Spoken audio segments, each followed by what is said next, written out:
بسم اللہ الرحمن الرحیم۔ دیوان اسلام کے معزز ناظرین، السلام علیکم۔ ناظرین، تاریخ کی طرف نظر دوڑائی جائے تو یہ دیکھنے میں آتا ہے کہ تقریباً ہر پیغمبر کے دور میں کوئی نہ کوئی بدبخت شخص ایسا ضرور گزرا ہے جو کہ خدا کے دین کی کھل کر مخالفت کرتا تھا۔ ان میں سے اکثر تو خدائی کا دعویٰ کیا کرتے تھے۔ انہی لوگوں کی فہرست میں ایک نام نمرود کا ہے۔ نمرود کو اللہ تعالیٰ نے پوری زمین کی بادشاہت عطا فرمائی۔ اپنی سرکشی کے سبب نمرود نے خدائی کا دعویٰ کیا، اور صرف دعویٰ ہی نہیں کیا بلکہ اللہ تعالیٰ کو جنگ کے لیے للکارنے لگا۔ نمرود بابل شہر کا حاکم تھا۔ اس کا پورا نام نمرود بن کنعان بن کوس بن سام بن نوح تھا۔ نمرود نے اس زمین پر 400 سال تک حکومت کی۔ اس کے دور حکومت میں بت پرستی عام تھی، جبکہ یہ ایک ظالم اور جابر قسم کا بادشاہ تھا اور لوگوں کو اپنی پوجا کرنے کا حکم دیتا تھا۔ لوگ اس کے خوف کے باعث اس کو اپنا خدا مانتے تھے۔ نمرودی قوم کی ہدایت کا ذمہ اللہ تعالیٰ نے اپنے پیارے پیغمبر حضرت ابراہیم علیہ السلام کو دیا۔ اب اس قوم میں واحد حضرت ابراہیم علیہ السلام تھے جو کہ اللہ تعالیٰ کی عبادت کیا کرتے تھے اور لوگوں کو بھی اس راستے پر بلاتے تھے، لیکن نمرودی قوم جھوٹے خداؤں کو پوجنے سے باز نہ آئی۔ حضرت ابراہیم علیہ السلام نے اس قوم کے سامنے اس کے جھوٹے خداؤں کو جھوٹا ثابت کرنے کا ارادہ کیا۔ ایک دن حضرت ابراہیم علیہ السلام بت خانے میں گئے اور وہاں موجود تمام بتوں کو توڑ دیا اور ان بتوں کو توڑنے کا الزام بڑے بت پر لگا دیا۔ نمرودی جانتے تھے کہ صرف حضرت ابراہیم علیہ السلام ہی بتوں کے خلاف ہیں اور یہ کام ان کے سوا کوئی نہیں کر سکتا، اس لیے ان لوگوں نے حضرت ابراہیم علیہ السلام کو قتل کرنے کا منصوبہ بنایا اور نمرود کے دربار میں جا کر سارا واقعہ بتایا۔ انہوں نے نمرود سے کہا کہ حضرت ابراہیم علیہ السلام کو سزا دی جائے۔ یہ واقعہ سن کر نمرود کا خون بھی کھول اٹھا۔ نمرود نے حکم دیا کہ ایک وسیع آگ جلائی جائے، اس میں حضرت ابراہیم علیہ السلام کو ڈالا جائے۔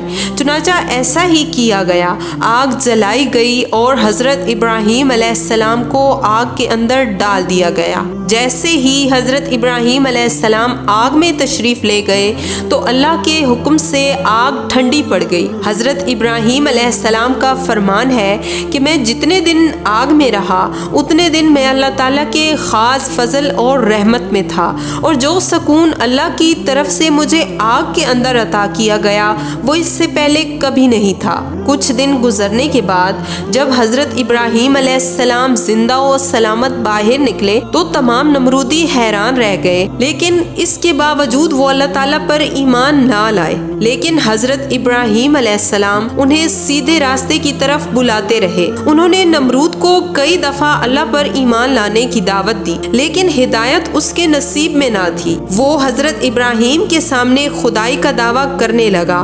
اس نے مناظرہ کرتے ہوئے حضرت ابراہیم علیہ السلام سے سوال کیا کہ تمہارا رب کون ہے؟ حضرت ابراہیم علیہ السلام نے جواب دیا، میرا رب وہ ہے جو زندگی اور موت دیتا ہے۔ نمرود مسکرایا اور کہنے لگا، یہ تو میں بھی کر سکتا ہوں۔ یہ کہہ کر اس نے 2 قیدیوں کو بلوایا جن کو سزائے موت ہو چکی تھی۔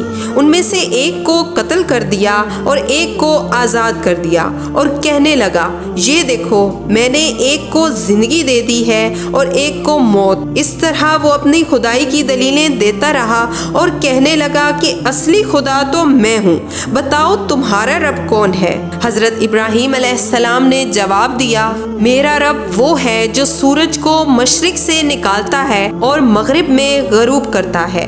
اگر تم واقعی خدا ہو تو سورج کو مغرب سے طلوع کرو۔ حضرت ابراہیم علیہ السلام کے اس چیلنج نے نمرود کو لاجواب کر دیا اور اسے اس کی قوم کے سامنے رسوا کر دیا۔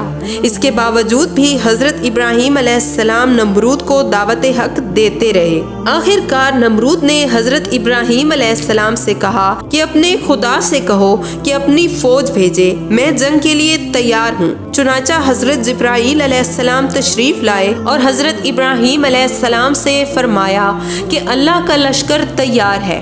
نمرود نے حضرت ابراہیم علیہ السلام سے 3 دن کی مہلت مانگی تاکہ جنگ کی تیاری ہو سکے، لہٰذا اس سے مہلت دے دی گئی۔ ان 3 دنوں کے اندر نمرود نے پوری دنیا سے جنگجو اور ہتھیار منگوائے اور اپنی تیاری مکمل کی۔ نمرود نے تکبر سے حضرت ابراہیم علیہ السلام کو للکارا کہ ہم جنگ کے لیے تیار ہیں، اللہ تعالیٰ سے کہو کہ اپنی فوج بھیجے۔ چنانچہ اللہ نے مچھروں کی فوج کو بھیجا۔ ان مچھروں کی تعداد بہت زیادہ تھی اور دیکھتے ہی دیکھتے مچھروں کی فوج نمرودی فوج کا خون پی گئی اور گوشت کھا گئی۔ اب نمرودی فوج کی صرف ہڈیاں باقی رہ گئی تھی۔